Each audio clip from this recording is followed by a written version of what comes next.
Okay, y'all. Okay, ladies, now let's get information. Welcome to Trini Slang 101. No, Trini Slang from Trini 101. This is part dos. Part 1, I did a while ago. So, well, not a while ago, I wear the same clothes. Obviously, I shoot this in one day. But part 1 would have been uploaded a while ago. And now, welcome to part 2. So, let's get started and continue with what we were doing. This next one I'm so happy for. I actually gonna read out the full thing. This does not count for people who visit in Trinidad. Y'all don't count. It's people who live in Trinidad that go into the States and come back. So if I myself I've went to the States before, and of course not, I am not a freshwater Yankee. A freshwater Yankee is somebody, say myself, if I go to the States, stay for about 2-3 weeks, and then come back to Trinidad, and I talking like if I was born 19 years in the States, have a hard American accent. That is what we call a freshwater Yankee. And it have a pre-freshwater Yankee, which is someone who know to go into the States and pick up the accent before they even leave the country. Not yeah, so like that's what freshwater Yankee is. Again, people who visit in Trinidad wouldn't be considered that. Unless you visit Trinidad and then go back to the States and have a hardcore Trini accent. Then you're like a freshwater Yankee, but a States version of that. So y'all from the States, y'all get through. Y'all don't have to worry about being called that. So, next one. Gun talk. And in the words of Bugs Bunny, them's fighting words. That's legit what gun talk is too. It legit is fighting words. So if you and your friend just spatting it back and forth, you're just throwing it back and forth at each other, that'll be called gun talk. Because guns are violent, and then you're talking, gun talk. Get it? Yeah, that's gun talk. Moving along to the next one. Harden. No, we're not talking about Pokemon. Hit it with a harden. Anyways, harden is somebody who just doesn't listen. So if you tell whoever to be like, hey, go get me some, no, yeah, go get me some water or something like that, and it's like no, and they just choose not to listen to you, be like, you real harden boy, hard of hearing or kind of disobedient, but it's more like they just do listen basically. This next one is so funny. Juke. Juke boy. Juke is just when you juke is the Trini version for thrust. So if you stab or punch or throw anything or thrust your head forward, we say it's a juke.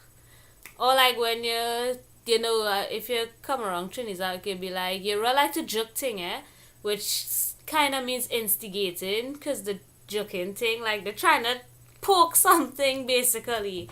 So it's kind of like instigating if they say, you like to juke thing or stuff like that. But if you hear like, juking with ing, that means thrusting your hips forward in a forward and backward movement. Right, this next one, I want to do it, but I'll do it just now. See what I did there? Just now means basically self-explanatory, in a while. So if, you've hit up your friends, you'll be like, yo, you on your way? Yeah, I come in just now. I come in a while, basically. Next one, Clim.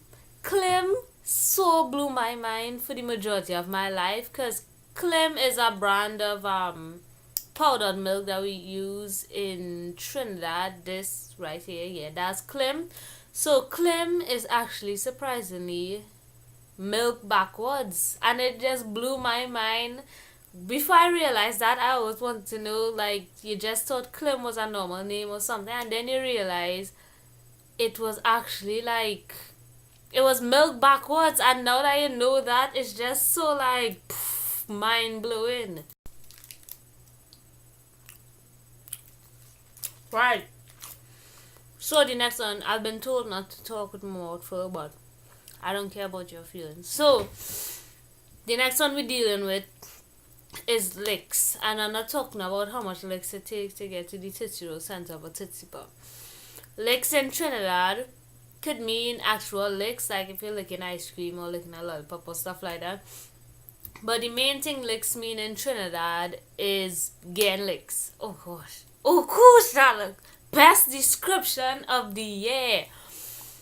Getting licks mean you getting beat. So if somebody beating you up, you getting licks. If you do something wrong and your parents want to discipline you, as the Americans would say, we'll say you're gonna get licks, which means you're gonna get beat.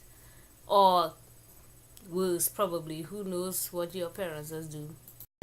I'm not sure if I said this one before in a different video, but lime, as the words of the great convent girl, here in Trinidad, we don't just eat limes, we lime, which means to hang out. If I find that video, I'll actually put it in. I'm probably not going to find it. Oh, in Trinidad, we don't just eat limes, we actually lime, which means to hang out. So, lime with me! But yes, lime in Trinidad means to go out, hang out, chill with your home skillet biscuits. That's basically what lime is. It's kind of self-explanatory once you know the meaning. So if somebody say you want to go and lime, that they're basically asking if you want to go and hang out. So don't pay too much attention to trying to wrap your mind around the whole definition. I'll just stop doing that. Anyway, so the next one we have on the list is a very funny one, and one of my top up with there is Mako. Oh my gosh. Some people call me a Mako, but don't listen to them. A Mako is somebody who does mind other people's business. So people will say you're a Mako, you're Makocious, and stop Makoing. So basically, you know, if like you just sitting there and then have two people just having a conversation across there, and you just happen to be eavesdropping on the conversation, they'll call you a Mako. So a Mako is, in English terms, a Mako is someone who eavesdrops, whatever, you know what I mean. Someone who eavesdrops on people. That's basically what a Mako is. So Mako, someone who fast and out of place and should really be minding their own business. So that was part dos of Trini slang.